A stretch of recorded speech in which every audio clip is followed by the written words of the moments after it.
Hello guys, ഞാനിപ്പോൾ നിൽക്കുന്നത് അമ്പൂരി ഗ്രാമപഞ്ചായത്തിലെ ലക്ഷം വീട് കോളനിയിലാണ്. ഞാനിപ്പോൾ നടന്നു നീങ്ങുന്നത് കോളനി ഉൾവശത്തേക്കാണ്.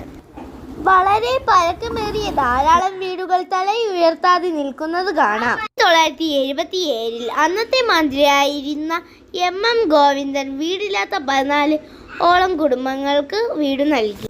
അന്ന് ഓരോ വീട്ടിലും 2 കുടുംബങ്ങളായിരുന്നു താമസിച്ചിരുന്നത്. 1997 ഓരോ കുടുംബത്തിനും ഓരോരോ വീടുകൾ പുതുക്കി നൽകി. അതിനുശേഷം 28 വർഷമായിട്ടും ഗവൺമെന്റ് ഇവിടെ ഈ കോളനിയിൽ തിരിഞ്ഞു നോക്കിയിട്ടില്ല. ഒരു സഹായം പോലും ഈ കോളനിയിൽ ലഭിച്ചിട്ടില്ല. ഇടിഞ്ഞു വീഴാറായ വീടുകളും പൊട്ടിപ്പൊളിഞ്ഞു കിടക്കുന്ന മതിലുകളും തകർന്ന കിണറുകളും നമുക്കിവിടെ കാണാം.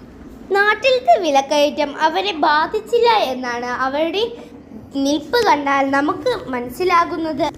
തേങ്ങ 90, വെളിച്ചെണ്ണ 500, ഉപ്പ് 25. കൂലിപ്പണി ചെയ്യുന്ന ഇവർക്കൊന്നും ഇത് ബാധിച്ചിട്ടില്ല എന്നാണ് എനിക്ക് തോന്നുന്നത്.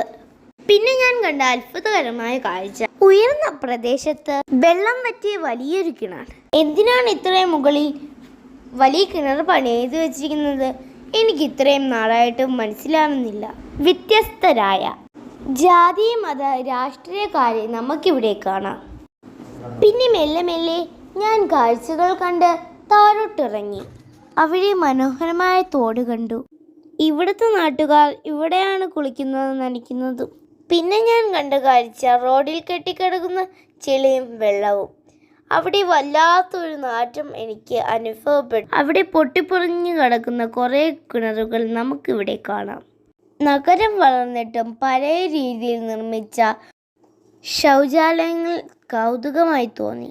പഴയ രീതിയിൽ വസ്ത്രം ധരിച്ച ഒരു കൊച്ചു ബാലനെ നമുക്കവിടെ കാണാം. ബാലന്റെ പേര് ചോദിച്ചപ്പോൾ മടി കൂടാതെ ഷിബു എന്ന പേര് പറഞ്ഞു. ഈ വീഡിയോ ഇഷ്ടപ്പെട്ടവർ ലൈക്ക് ചെയ്യുക, ഷെയർ ചെയ്യുക, കമൻറ്റ് ചെയ്യുക.